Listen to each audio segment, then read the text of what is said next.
Video শুরু করার আগে একটু পারিবারিক কথা। পারিবারিক মানে প্রচুর ভালোবাসার মানুষরা আমাকে নতুন রূপে দেখছে। নতুন রূপে বলতে বলছে, "বেশ মিষ্টি লাগছে বৌমা আসার পর।" সত্যি করেই। আমি বোঝাতে পারছি কিনা জানি না। আমি আমার আশেপাশের মেয়েদের কতটা ভালোবাসি তারা বলতে পারবে। আর এই আমার ছেলের বউ, তাকে তো বৌমা না তো নিজের মেয়ে মনে করি। তাই এইরকম ছোট্ট-খাট্ট ব্যাপারগুলো অবশ্য করে তুলে ধরবো যে ও কতটা আমাদের আপন করে নিতে পেরেছে। আপন করার মতন জায়গা বা পরিস্থিতি যদি সৃষ্টি না হয়, কেউ পারবে না, কেউ পারবে না। আপনি ভালো-মন্দ খাইয়ে মানসিক নির্যাতন যদি করেন, তাহলে সেই খাবারের কোনো মূল্যই হয় না। মানে মান্যতা পায় না। তা সেই জায়গায় আমি খুব সাকসেস। আমার ছেলের বউ ভীষণভাবে আমাকে বোঝে, ভীষণভাবে। তা এইটুখানি বলার ছিল। আর যারা নতুন শাশুড়ি হয়েছে পম্পা, পম্পা ভালো বলতে পারবে যে সবসময় আমি চাইবো মানে শাশুড়িরা যদি চায় বৌমা চেঞ্জ হবে, আমরা আমাদের জায়গায় ঠিক থাকবো, সেটা কখনোই হতে পারে না। এরকম মন মানসিকতা নিয়ে যদি চলা যায় যে সে সমস্ত কিছু ছেড়ে আমার কাছে এসছে। আর সবচেয়ে বড় কথা মা-বাবার একটি মাত্র মেয়ে, আমারও একটি মাত্র সন্তান।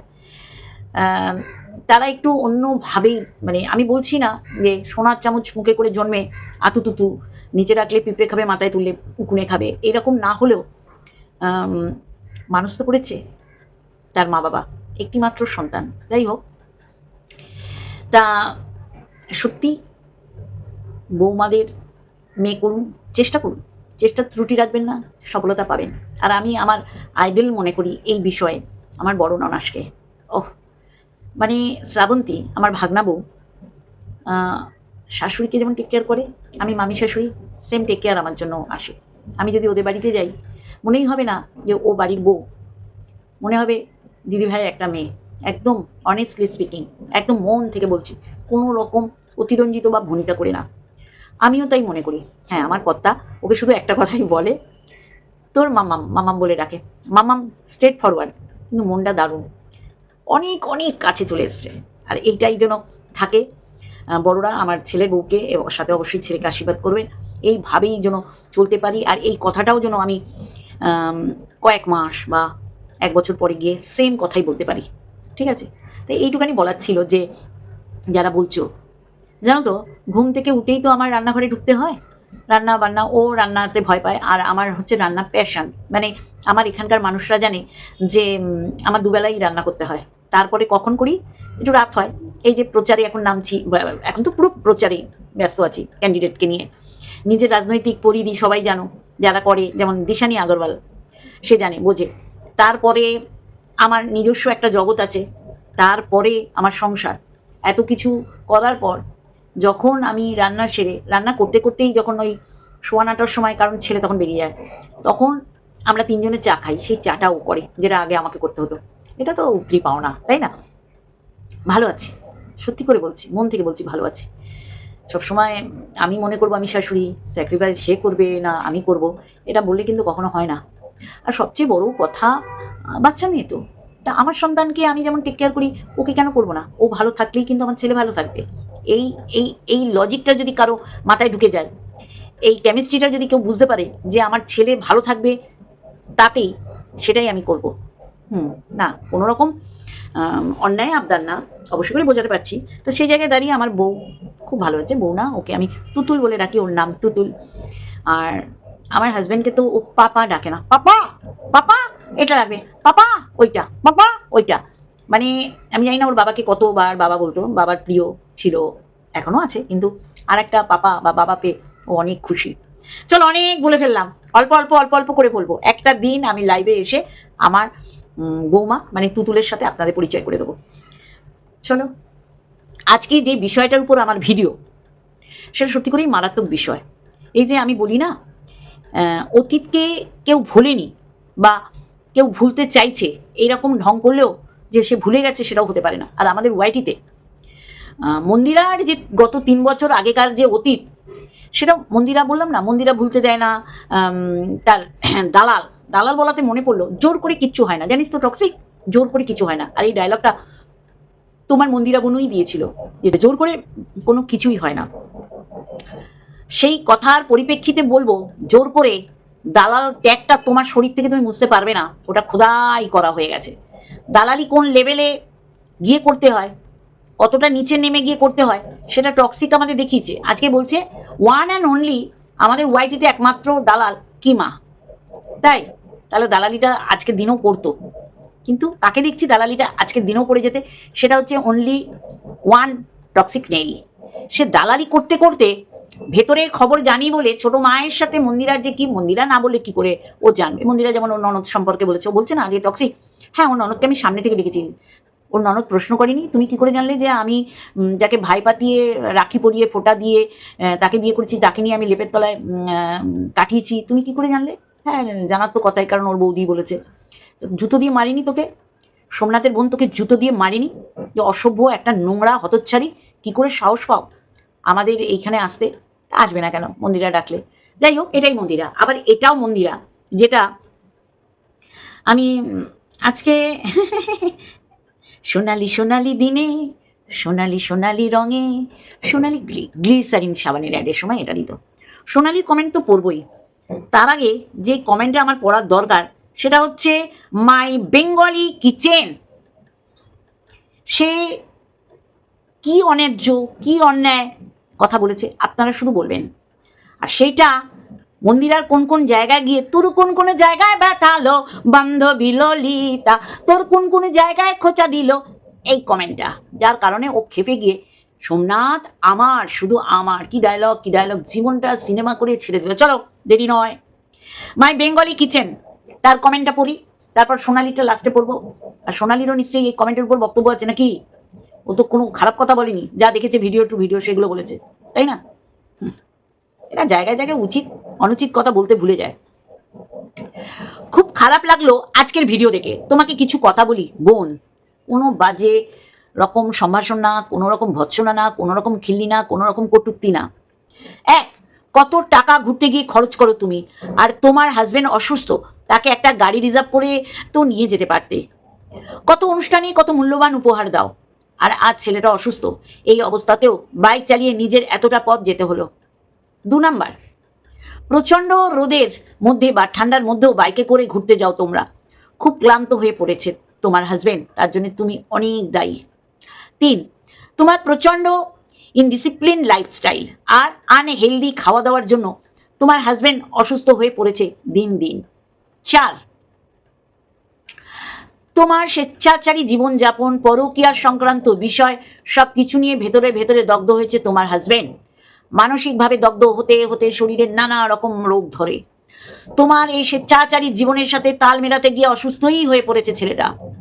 5, ওরা শেষে আরো একটা কথা বলি, আনন্দ করার জন্য উল্লাস করার জন্য প্রচুর মানুষ পাবে যাদের তুমি বন্ধু ভাবো। আদৌ কি বাইরের সেই লোকগুলো তোমার বন্ধু? আসলে তোমাদের মেয়েদের জন্য শ্বশুরবাড়ির মানুষগুলোর সমাজে মুখ দেখাতে পারে না লজ্জায়। ক্যামেরার সামনে অভিনয় করতে পারো তুমি, ফল প্লেটে সাজিয়ে দিলেই স্বামীর প্রতি ভালোবাসা হয় না, বরং তোমার উচিত তার প্রতি যত্নশীল হওয়া, কিছু নিয়ম মেনে চলা। বিছানার উপর খাচ্ছ, যখন যেখানে ইচ্ছা বেরিয়ে পড়ছো, কোথাও বেরোনোর সময় না বড়দের প্রণাম করো না ঈশ্বরের কাছে মাথা নত করো। আর সোমনাথের মতো ছেলেদের উদ্দেশ্যে বলি, প্রেম পাগল হয়ে বিয়ে করার আগে নিজের পায়ের মাটির জমিটা আগে শক্ত করে নাও, আর ব্যক্তিত্বপূর্ণ হও, নিজস্বতা নষ্ট করো না। কার কার খারাপ লাগলো এই কথাটা? আমি যখন এটা করেছি 44 জন দেখে উঠেছে, আরও নিশ্চয়ই এটা এই কমেন্টটাকে সাপোর্ট করবে। আজকে বলবো এইটার উপর মন্দিরার বক্তব্য, মন্দিরারও তো এর উপর বক্তব্য থাকতে পারে, তাই না? মন্দিরার জায়গায় জায়গায় লেগেছে।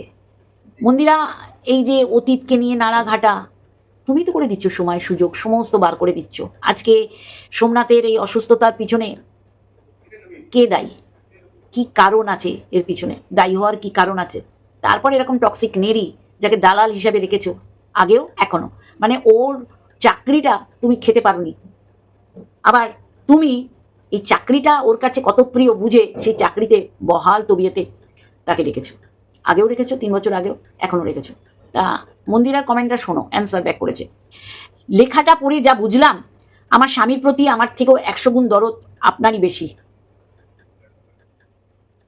বলবো আমি একটু একটু করে পড়বো আর একটু একটু করে বলবো। জানি না নিজের স্বামীর প্রতি এতটা দরদ আছে নাকি আপনি আগাগোড়াই অন্যের স্বামীর প্রতি দরদ বেশি দেখান। একটাই কথা বলবো, সোমনাথ আমার, ও ভালো থাকলে আমি ভালো থাকবো, আর ওর ক্ষতি হলে সব থেকে বেশি সর্বনাশ আমারই হবে। তাই আমি কিভাবে চলবো, কি করব, কিসে ওর ভালো কিসে ওর ক্ষতি, এসব ভাবনা আপনাকে আর কষ্ট করে ভাবতে হবে না। তার জন্য আমার বাড়ির লোক আছে, আর আমার ইউটিউব ফ্যামিলি আছে। আপনাকে আমি আমার ইউটিউব ফ্যামিলির মধ্যে ধরি না, কারণ সেই যোগ্যতা আপনার নেই। আপনার মতন মানুষ যেই ফ্যামিলিতে থাকবে সেই সংসার পুড়ে ছাই। Really really. এবার আমি আমার কিছু বক্তব্য মন্দিরার কমেন্টসের উপর বলবো, কমেন্টস না, কমেন্টের উপর বলবো। মন্দিরা এই যে বলেছে যে দেখেই বোঝা যাচ্ছে যে নিজের স্বামীর প্রতি দরদ নেই। আজ থেকে গত 3 বছর আগে বলতে হবে, প্লিজ বলনে দো, মুঝে বলনে দো, কারণ তুমি সুযোগ সুবিধা করে দিয়েছো। যখন সোমনাথ এই সৌভাগী কুটিরে একা ছিল, কলিং বেলটা খুলে নিয়ে চলে গেছিল মন্দিরা, তখন মন্দিরা ভেবেছিল স্বামীটা শুধু আমার, সোমনাথ আমার। কিন্তু আমাদের মতন আন্টিরা, কাকিমারা এবং তার বোনের বয়সী বোনেরা, দিদির বয়সী দিদিরা ঝাঁপিয়ে পড়েছিল। তাদের প্রত্যেকেরই স্বামী ছিল, ঘরে একটি করে স্বামী ছিল। তারা কেন ঝাঁপিয়ে পড়েছিল? কারণ সোমনাথ বিনা কারণে অবহেলিত হয়েছে তার বইয়ের দ্বারা। কেউ তো ভোলেনি। তাহলে সেই সময় যারা সোমনাথের পাশে দাঁড়িয়েছিল মেন্টালি, ফিজিক্যালি কয়েকজন হয়তো হাতে গোনা তার সাথে যোগাযোগ রেখে ভিডিও করতো, তাদের তো সবার বাড়িতে স্বামী ছিল। তারপরেও কেন সোমনাথের পাশে এসে দাঁড়িয়েছিল বন্ধুরা? কারণ সোমনাথ সেই সময় একদম একাকিত্ব, একা এইরকম পজিশনে ছিল। আমার কথা ছেড়ে দাও, আন্টি বা কাকিমা যাই হই, যারা দিদি বোন ছিল তাদের ঘরেও স্বামী ছিল, আমাদের ঘরেও স্বামী ছিল। তাহলে আমরা আমাদের স্বামী থাকার সত্ত্বেও কেন গিয়েছিলাম? কারণ যেই প্রবলেমে পড়েছিল সোমনাথ, সেটা সত্যি করেই মানা যায় না। তাহলে মন্দিরা সেই সময় তোমার মাথায় ছিল না যে আমি যেই অন্যায়, বেআইনি, অনৈতিক, অসামাজিক যে কর্ম করছি সেটা সমস্তটাই আমার স্বামীর এগেনস্টে যাচ্ছে? তখন তোমার স্বামী ছিল না? আজকে সত্যি কথা বলাতে তোমার গাত্র দাহ হচ্ছে, জ্বলে পুড়ে যাচ্ছে। বড় বড় চোতালিকে কমেন্ট করছো, মুখ দেখাও কি করে, মুখটা দেখাচ্ছ কি করে? সেই সময় প্রত্যেক জনের যারা অ্যাক্টিভলি তোমার হাজব্যান্ডের পাশে ছিল, আর তুমি জানতে তারা তোমার হাজব্যান্ডকে ভালোবাসে, স্বামীকে ব্রাত্য করে নয়, কি কারণে তুমি ভালো জানো। তাহলে কেন বলেছিলে সেই সময় সোমনাথের পাশে যারা ছিল তাদের প্রতি আমার অগাধ বিশ্বাস, ভালোবাসা? বলেছিলে না? আর তোমার পাশে যে ছিল সে তো সংসার ভাঙানোর জন্য একেবারে কোমর বেঁধে ময়দানে নেমেছিল, যাকে এখনো তুমি দালাল হিসাবে ক্ষেপ খাটাও। কখনো ছোটো মার এগেনস্টে, আগে তোমার মা, তোমার ননদ, এদের এগেনস্টেও ওকে ক্ষেপ খাটিয়েছো, তাই না? কিন্তু পরিবার, সম্পর্ক, পরিবারের সাথে সম্পর্কটা কতটা মানে কঠিন বাঁধুনি দিয়ে বাঁধতে হয় সেটাও তুমি দেখিয়েছো। ছোটো মার সম্পর্কে ওর কাছে বলার পরও তোমার কিন্তু ছোটো মা, বড় মা, যা এদের দরকার পড়েছিল, তাদেরও তোমার উপর দরকার পড়বে। তুমিও একদম মুক্ত হস্তে তুমি করো, তোমার কোনো কার্পণ্য নেই এই বিষয়ে, কখনো বলবো না, অসত্য কথা বলা হয়। কিন্তু আজকে এই অ্যান্সারটা, এটা তোমার দম্ভ, দাম্ভিকতা, অহংবোধ প্রকাশ পাচ্ছে। 1 সেকেন্ড লাগবে না এটা মাটির সাথে ধুলো আকারে মিশে যেতে। অনেক বড় বড় ব্লগারদের দেখলাম, টিকে নেই তারা অহংকারের জন্য। জানো তো, বোঝো তো নাকি? হ্যাঁ, এত বড় চোথা লেখো কি করে? তোমার স্বামীর প্রতি তাদের টেক কেয়ার, এই কারণে তোমরা পাবলিক প্ল্যাটফর্মে তোমাদের সাংসারিক জীবন বিক্রি করছো ব্লগ দেখিয়ে। সেখানে প্রত্যেকটা মানুষ বলার অধিকার আছে। এবার তুমি তাকে যদি হাইড করে দাও সেটা আলাদা ব্যাপার, কিন্তু বলার অধিকার আছে। তোমার ফ্যামিলিতে কাকে রাখবে কাকে রাখবে না সেটা তোমার বিষয়। কেউ তোমার ফ্যামিলির মেম্বার হতে যায়নি, তুমি ভালোবেসে করেছো। তোমার ভুল দেখলে বলা যাবে না, শুধু প্রশংসা প্রশংসা প্রশংসা করা যাবে, তাহলে সে তোমার ফ্যামিলির মেম্বার হবে? কোন ডিকশনারিতে লেখা আছে, কোন পাঠশালায় পড়েছো এটা? তোমার হাজবেন্ড সোমনাথের আমি বলবো 85% শারীরিক অসুস্থতার পিছনে কারণ তুমি, তুমি অ্যান্ড তুমি। ভুলে যাচ্ছ কেন? হ্যাঁ, তোমার হাজবেন্ড মানে সোমনাথ তার ভিডিও দেখে ডিপ্রেশনে চলে যেত। ভুলে যাচ্ছ? এগুলো আমাদের কথা না, তোমার হাজবেন্ড বলেছে। এবং যারা তোমার বাড়িতে গেছে সেই সময় তারাও অন ক্যামেরা বলেছে যে কেন দেখিস ওর ভিডিও যখন তুই ডিপ্রেসড হয়ে যাস। তাহলে আজকে তোমার স্বামীর প্রতি তোমার কত ভালোবাসা সেটা বোঝাতে গিয়ে ধরাশায়ী হয়ে যাচ্ছ, আর তোমাকে বলবে না? হ্যাঁ, পুরনো কাসন্দি ঘাটতে বারণ করছো, সোমনাথ শুধু আমার, কে ভাগ বসাতে গেছে? তুমি এই সোমনাথকে কাউকে গিফট দেওয়ার চেষ্টা করেছিলে, যে আমার হাজব্যান্ড সোমনাথ এর সাথে তুই একটু লীলা মস্করা কর, কেন বলেছিলে? তুমি আর মুখ নেড়ো না তো। ফল কেটে দিলাম, দই দিলাম, সবুজ অ্যাপেলস দিলাম, ডিম সেদ্ধের কুসুম বার করে সাদা অংশ দিলাম, আর স্বামী সেবা হয়ে গেল। ক্যামেরা বন্দি করলাম আর সেটা সবাইকে দেখালাম, আমার দায়িত্ব কর্তব্য শেষ হয়ে গেল? হ্যাঁ, একটা জায়গায় বেঙ্গলি কিচেন একটাও ভুল বলেনি, একটা জায়গাও ভুল বলেনি।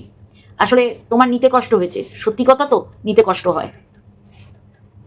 সোমনাথ ভীষণ ভাবে চেইন স্মোকার, অনেক সময় আমরা দেখেছি সিগারেটের বাক্সটাও লুকিয়ে ফেলছে, লুকিয়ে ফেললেই সব ঠিক হয়ে গেল। এইখানে তো তোমার মানে কি বলবো, কঠোর হওয়া উচিত।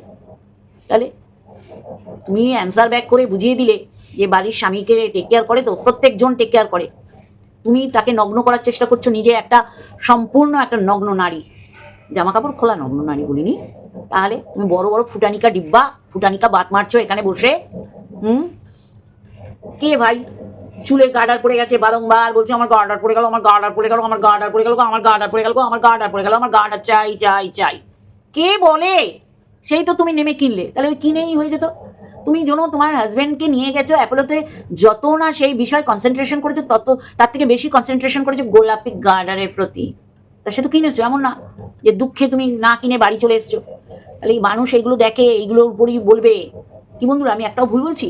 হ্যাঁ, সোনালির কমেন্ট পড়তেই হবে। ও বাবা, সোনালির কমেন্ট না পড়লে কি করে হবে, কি করে হবে, কি করে তোকে বলবো তুই কে আমার, আয়নার সাথে চলবো।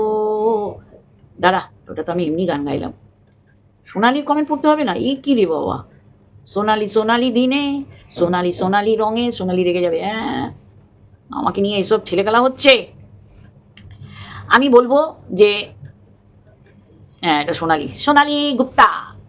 দেখ মন্দিরা, আমি আজকাল কমেন্ট করি না, তাতে কি হয়েছে? কমেন্ট না করলেও কি, করলেও কি, তাতে কি হয়েছে? কিন্তু আজ না না বলে পারছি না, কিছু মানুষ দোষারোপ করছে, মন্দিরা কেন সাজলো, কেন খাবার খেলো, কেন হাসলো, অবাক কাণ্ড। হ্যাঁ, স্বামী অসুস্থ হলেই আমাকে সারাক্ষণ মুখ মানে বিকৃত করে দুঃখ দেখিয়ে বলেই আমি ভীষণ টেক কেয়ার করছি, স্বামীর প্রতি ভীষণ চিন্তাশীল, এটা বোঝায় না। এইটা সোনালি ভুল বলেনি, তাই না? টক্সিক নেরি দেখো, মানে 4 জন নিয়ে ওকে নিয়ে হাসপাতালে দৌড়াতে হবে, এরকম ব্লগ চ্যানেলে দেয়। কন্ট্রোভার্সি চ্যানেলে একদম সেই লেভেলের কন্ট্রোভার্সি করে মানুষকে একেবারে মাটিতে শুয়ে শেষ করার একটা উপক্রম করে। এইরকম মালগুলো সত্যিই মানুষের চোখে ধরা পড়ে যায়। প্রথমত মা এও পয়েন্ট আউট করেছে, ওরা ডক্টরকে রিপোর্ট দেখাতে গিয়েছিল যেখানে ওরা জানতোই না প্যাঙ্কিয়াসে জিনগত সমস্যা আছে। রিপোর্ট দেখাতে গেলে সাজতে হবে, আর রোগ জেনে যাওয়ার পর সাজতে হবে না, এই যুক্তিটা আমার কাছে খাটলো না। না, ও সব জায়গায় সেজে যায়, কিন্তু সোনালির এই কথাটা ওইখানে যুক্তিযুক্ত লাগলো না। তারপরে ওই যে আমার পিঙ্ক কালারের গার্ডার হারিয়ে গেছে, এটা নিয়েও বললো না, নটি বনুকে কি ভালোবাসে দেখো। দ্বিতীয়ত, ডক্টর দেখানোর আগে ওরা খাবার খাচ্ছে, আমরা ভিডিওতে পরিষ্কার দেখতে পাচ্ছি। তা খিদে পেলে পরে খেলেও কোনো অসুবিধা নেই তো, খিদে পেয়েছে পরে খাচ্ছি, খিদে পেয়েছে তাই আগে খাচ্ছি, এইটা নিয়ে আমার কোনো বক্তব্য নেই। আচ্ছা, পরিষ্কার দেখতে হবে। তারপরেও বলছে মন্দিরা এগুলো শুনে খাচ্ছে কি করে। দাবিটা কি এদের? দাবি প্রচুর, মানে আমাদের দাবি মানতে হবে এইরকম প্রচুর। সোনালি, তুমি মন্দিরের জন্য ময়দানে নেমো না। আমার মনে হয় না যে তোমার যেই মানে সবাই জানে তুমি ভীষণ দান দাক্ষিণ্য করতে ভালোবাসো, এটা সারা ওয়াইটি জানে, কিন্তু নিজের না কেটে পরে যাত্রা ভঙ্গ করতে যেও না। কারণ মন্দিরা কি করে, মন্দিরা কি করতে পারে, আর মন্দিরা কি বলতে পারে সবার জানা, কারো অজানা না। সেখানে ঠিক আছে, ও সাজতেই পারে, তবে রিপোর্ট দেখাচ্ছে বলে ও সেজে গেছে, রোগটা জানলে ও সেজে যেত না, তখন কি বলতা? মা গো মা, দাবিটা কি এর? তৃতীয়ত, সোমনাথ কি করে সুস্থ হবে সেটা এখন প্রধান আলোচ্য বিষয়। তা না করে মন্দিরাকে বলছে অনেকে, বলছি যে ওকে গালাগালি করলে কি হবে বলুন তো? এটা তো জিনগত সমস্যা, সোমনাথের বোনেরও হয়েছে। এখন মন্দিরা যদি না খেয়ে কান্নাকাটি করে তাহলে কি সোমনাথ সুস্থ হবে? ঠান্ডা মাথায় এখন ওদের আগামী কর্তব্য কোথায় গেল, কর্তব্য কি সেটা ওরা ভাববে, সেটাই তো যুক্তিসঙ্গত, সেটা আমিও মনে করি। কিন্তু মন্দিরা বলা, ওর এগেনস্টে বলা, এই সিচুয়েশন এই ওয়েদারটা সৃষ্টি করে দেয়। আজকের এই যে সোনালির কমেন্টটা পিন করা ভিডিওর কমেন্ট বক্সে ও যেইভাবে মানে একজনকে ওই যে বেঙ্গলি কিচেনকে যেভাবে উত্তর দিয়েছে, অ্যান্সার ব্যাক করেছে, সেটা এই মুহূর্তে দাঁড়িয়ে মন্দিরাকে মানায় না। অহংবোধ কোথায় নিয়ে যায় সবাই আমরা জানি। সব সময় তো গালাগালি খায় মেয়েটা, ওর কারণে খায়। গালাগালি দেওয়া কারো অভ্যেস না, গালাগালি খাওয়াটাও অভ্যেসে পরিণত করে দিয়েছে। ও তো গালাগালি খাওয়ার মতন সিচুয়েশন করে। সত্যি এটা তো ওর দোষ নয়, তাই কার দোষ? আজকে সোমনাথ কেন এই রকম অবস্থা, এটা ভুলে গেলে হবে? সোনালি, এইটা ইচ্ছা করে ভুলো না, আমি আছি মনে করি দেওয়ার জন্যে। শুধু শুধু কাটা গায়ে নুনের ছিটে দেয় কিছু মানুষ, তাহলে কাটা ঘা আছে, এটা সোনালি স্বীকার করলো যে মন্দিরার কাটা ঘা আছে। সোমনাথ ভালো থাকলে তো সবচেয়ে আনন্দ মন্দিরা আর সোমনাথের মায়ের, এটা আমরা সবাই জানি। সেই মা বোনকেও বিক্রি করতে ছাড়েনি মন্দিরা, এটা ভুলে গেছে সোনালি? তার ননদ এত ভালো মেয়ে, আমার যা ভালো লাগে সোমনাথের মাকে, আমার ভীষণ ভালো লাগে, বলতে ছাড়ি না যে যতবার মন্দিরাকে নিয়ে বলেছি, কিন্তু মন্দিরার শাশুড়ি আর ননদের প্রশংসা করেছি, সোমনাথেরও করেছি, কিন্তু সোমনাথ তো বইয়ের মতন কন্ট্রোভার্সি চাইছে, মানে চোরকে চুরি করতে বলে গৃহস্থকে সজাগ থাকতে বলছে। এইগুলো ভুলে গেলে হবে সোনালি? হ্যাঁ, কাটা গায়ে নুনের ছিটা, তার মানে ঘা আছে, তাই না? ঘাটা শুকোতে বলো মানুষকে, এইরকম মানে দাম্ভিকতার সহিত উত্তর না দিয়ে। ঠিক আছে, এইটুখানি বলার ছিল। অবশ্যই করে সোমনাথের এই অসুস্থতার পিছনে অনেক অংশে দায়ী তার পরিবার। পরিবার বলতে তার মা বাবা বোনকে টানছি না, যাকে বলেছি সে বুঝতে পারছে। এইবার সে রিপোর্ট আনতে গেছে বলে ও সেজে গেছে, রোগ জানলে সাজতো না, এইসব ভুলভাল যুক্তি। চলো আজকে একটুখানি অবশ্যই করে কেমন লাগলো। আর এই রকম আমি দেখিনি স্বামীকে যে ফল কেটে দিচ্ছে, সব দিচ্ছে, কিন্তু সিগারেট খেতে দিচ্ছে। সোমনাথের সুস্থতার পিছনে সম্পূর্ণ হাত তার বইয়ের থাকবে, যেমন অসুস্থতার পিছনেও ওর বইয়ের হাত অনেকাংশে আছে। বোঝাতে পারলাম? সবাই বুঝতে পেরেছে, সোনালিও বুঝতে পেরেছে। চলো, বুঝতে পারলে ভালো, না বুঝতে পারলে আরও ভালো। অবশ্যই করে টিনাকে নিয়ে আসবো। আর বাচ্চার বাবা তো পুরোনো কাসন্দি ঘাটছে, সেটা তো আমরা দেখছি। চলো, লাভ ইউ অল।